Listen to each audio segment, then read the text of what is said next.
Assalamualaikum guys, selamat datang kembali di channel Takalar Anime.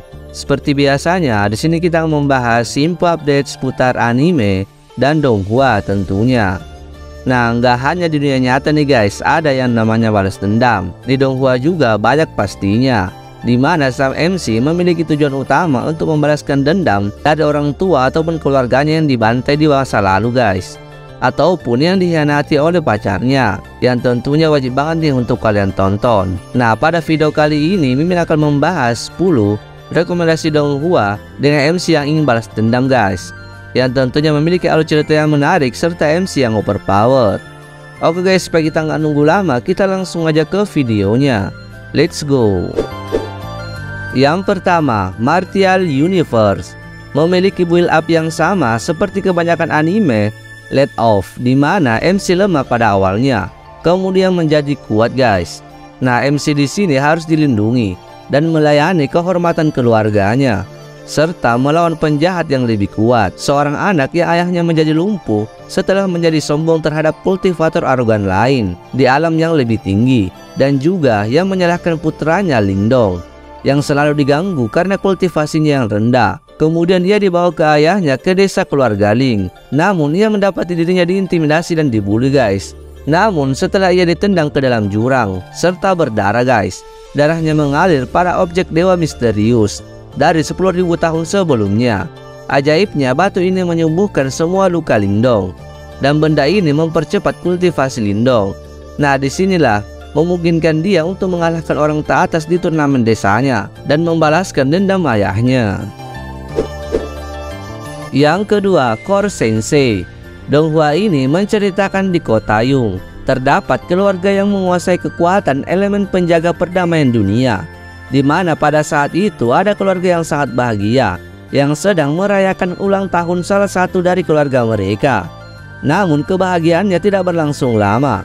Tiba-tiba ada beberapa orang yang menyerang dan menewaskan beberapa orang di sana guys. Nah, di situ ada anak yang selamat, dan ia akan menuntut balas atas kelakuan mereka yang telah membunuh keluarganya. Adiknya pun disandra guys dan dijadikan subjek eksperimen genetika yang membuatnya memiliki kekuatan super, tapi tidak mempunyai kesadaran seperti manusia pada umumnya. Nah, begitulah awal kisah perjalanan dari Jiangxing untuk membalaskan dendam dengan kekuatan yang overpower parah guys.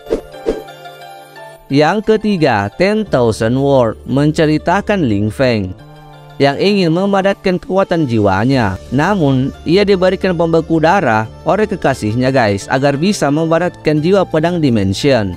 Lin Fei merupakan legenda di kerajaan Tianwu, karena di usianya yang baru 16 tahun ia sudah bisa membuat kerajaannya terkenal. Di kerajaan Tianwu ia sudah berlatih selama 8 tahun dan ia siap memadatkan jiwa pedangnya. Nah, pada saat ia melakukan uji coba, ia mendapatkan jiwa pedang tingkat kaisar guys dan hampir menyempurnakannya. Namun pada saat itu ia ditusuk dari belakang oleh tunangannya guys dan merebut jiwa pedangnya. Nah, di saat itu ia pingsan dan kelumnya bersinar, lalu membawanya ke dalam dimensi yang berbeda. Dan ketika ia sadar, ia melihat jiwa dewa-dewa kuno yang bersemayam di pemakaman para dewa. Disinilah awal ia mendapatkan kekuatan dewa dan semakin kuat untuk membalaskan dendamnya. Yang keempat, The Success of Empyrean Swan Emperor.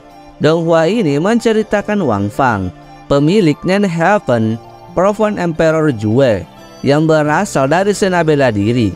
Dirinya berada di sekolah akademi Huangjing. Dirinya juga dikenal sebagai pemuda tidak memiliki rana jiwa dan dianggap sampah.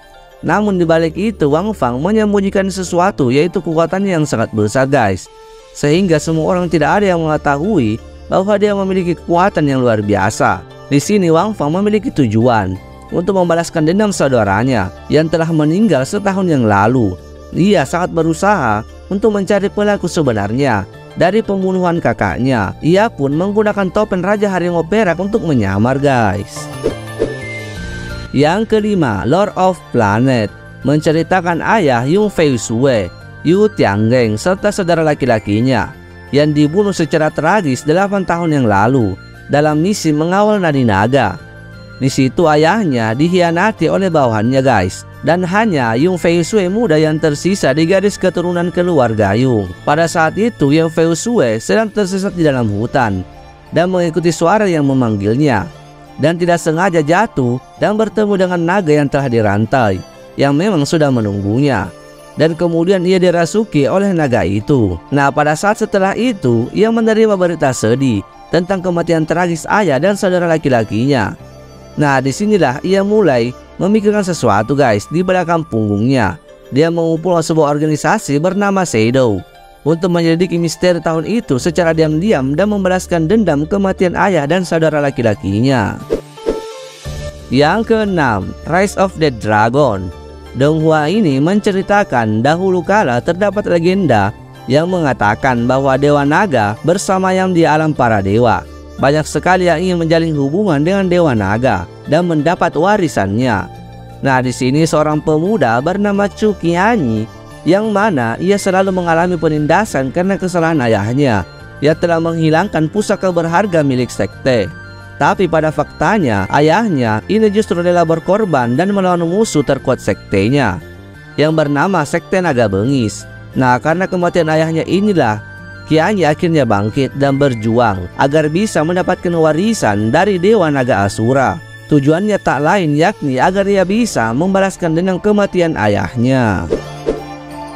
Yang ketujuh, The Magic Save of Fire and Ice, menceritakan Yang Bing merupakan putra penyihir api dan penyihir es.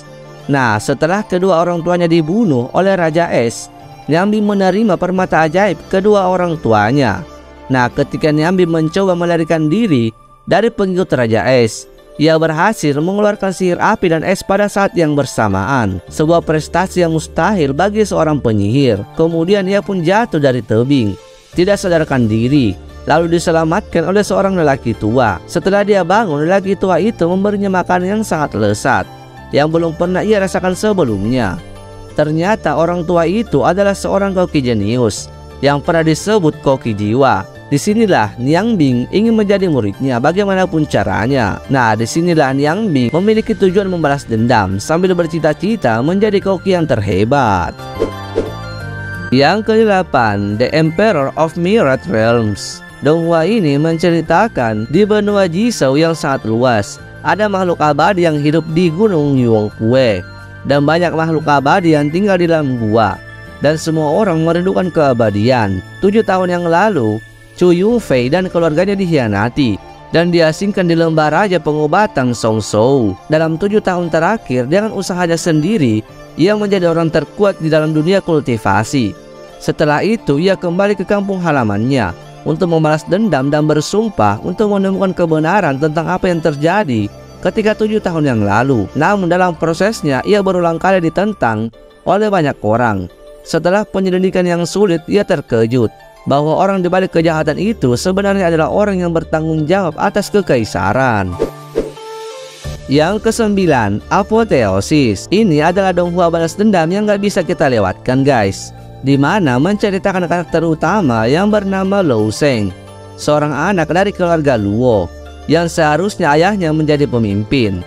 Namun karena dijebak pamannya, keluarga Lou Sheng menjadi sengsara karena kedua orang tuanya meninggal dan ia hanya hidup dengan adiknya, yaitu Lou Yang. Keluarga Lou menjadikan Lou Sheng sebagai bahan latihan karena penurunan keluarganya, dan juga saudara perempuannya dipenjara oleh kekuatan yang kuat.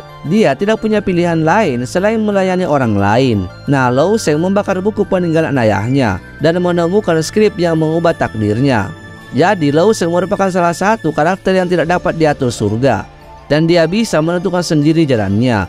Anehnya, setelah ia mendapatkan hal tersebut, untuk menguatkan tubuhnya dia menyerap setiap kali dipukuli, dan setiap kali dipukuli ia akan menjadi semakin kuat.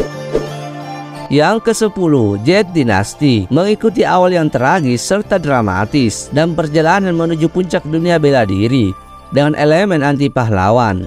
Dan untuk penggemar Donghua yang menyukai cerita kultivasi serta balas dendam dan pengembangan karakter yang layak, ini cocok banget nih untuk kalian tonton, di mana akan mengikuti kisah Sang Xiaofang yang menjadi yatim piatu dalam semalam, dan kemudian ia direkrut atau diterima sebagai murid sekte King Yung.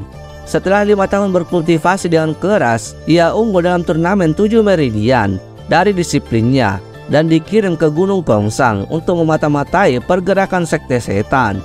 Selama perjalanan, dia dan sesama muridnya, Lu Suiki, menghadapi bahaya yang banyak dan juga ia menyelamatkan orang dan berteman dengan pembudidaya iblis Biao. Namun, bahaya baru menunggunya di masa depan.